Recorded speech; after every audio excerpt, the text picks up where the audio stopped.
안녕하세요, 리저입니다.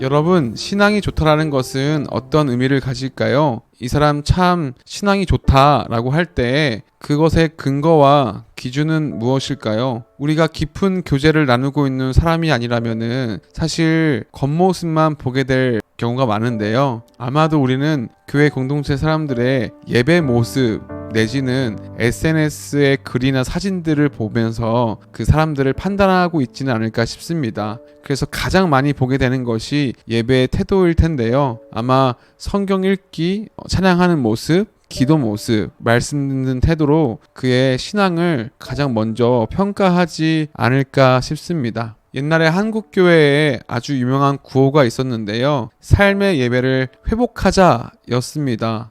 제가 대학원 다닐 때 삶의 예배에 대해서 강의를 들었던 기억이 있을 만큼 그 구호는 아주 유명했던 것으로 기억을 합니다. 여러분들은 어떠신가요? 예배의 태도와 모습, 자세만큼 삶도 그 수준에 맞게 살아가고 있으십니까? 혹 어쩌면 삶과 예배가 동떨어져 있지는 않으십니까? 오늘 사도행전 24장 이 바울의 이야기는 그 질문에 대답을 주는 듯 한데요. 24장의 내용은 바울을 향한 유대인들의 소송을 다루고 있습니다. 23장에서 예루살렘에서 죽을 뻔한 바울이 가이사라로 이동을 하게 되는데요. 그곳에서 총독 벨릭스 앞에서 재판을 받게 됩니다. 고소의 내용은 무엇이냐면 이 첫 번째는 나사렛 이단이다. 두 번째는 그가 성전을 더럽혔다. 이 세 번째는 바울이 율법을 어겼다라는 것이었습니다. 바울은 이 세 가지 고소의 내용에 대해서 변론을 펼치는데요. 사도행전 24장 12절부터 13절의 말씀인데요. 이해를 돕기 위해서 세 번역으로 준비를 했습니다.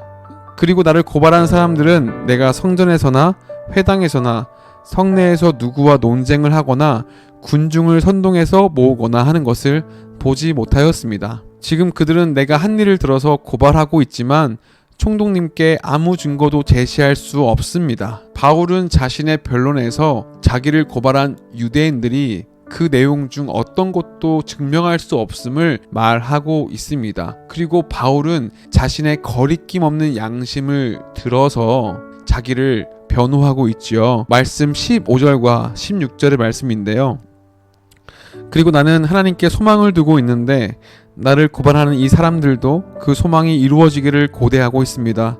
곧 그것은 의로운 사람들과 불의한 사람들의 부활이 장차 있으리라는 것입니다.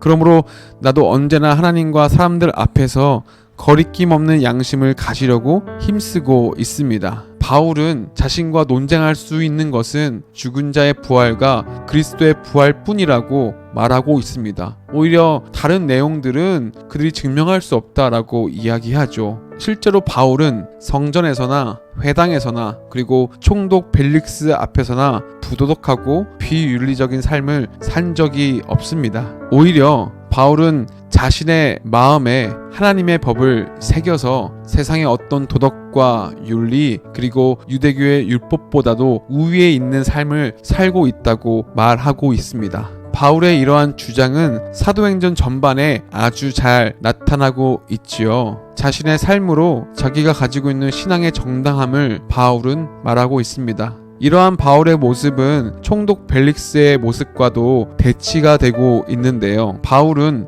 누군가로부터 재판을 받고 있는 사람이지만 오히려 하나님의 법을 마음에 새겨 당당한 삶을 사는 반면에 총독 벨릭스는 누군가를 재판하고 판관하는 사람이지만 그리스도의 부활을 제대로 판단하지 못하는 모습을 보여줍니다. 실제로 총독 벨릭스는 바울로부터 2년 동안 죽은 자의 부활과 그리스도의 부활에 대해서 듣지만 그는 바울로부터 부당한 청탁을 받고자 했습니다. 2년 동안 그리스도에 대해서 듣지만 벨릭스는 예수님을 보지 못합니다. 그 진리를 제대로 판단하지 못합니다. 마치 총독 벨릭스가 바울을 판단했던 것처럼 우리도 세상으로부터 판단받고 있습니다. 우리의 실제적인 판관자는 하나님이시지만 이 땅에서 우리는 세상으로부터 판단을 받고 있지요. 세상이 재판장된 인생을 살고 있지요. 때로는 그것이 참 억울합니다. 요즘 교회가 세상으로부터 지탄을 받고 있는 것처럼 우리는 때로는 너무 억울한 일을 당하기도 합니다.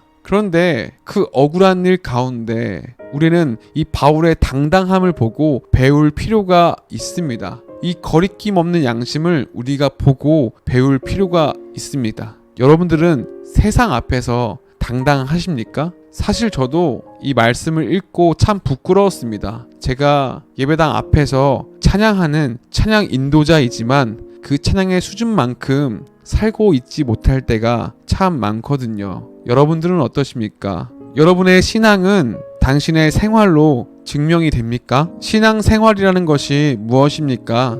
성경 읽기, 기도, 찬양, 큐티, 이것도 신앙 생활이지만 신앙 생활이라는 것은 신앙이 생활이 되는 것 아니겠습니까? 우리 그리스도인들에게는 자유가 주어졌습니다. 이 자유는 마음대로 살기 위한 자유가 아닙니다.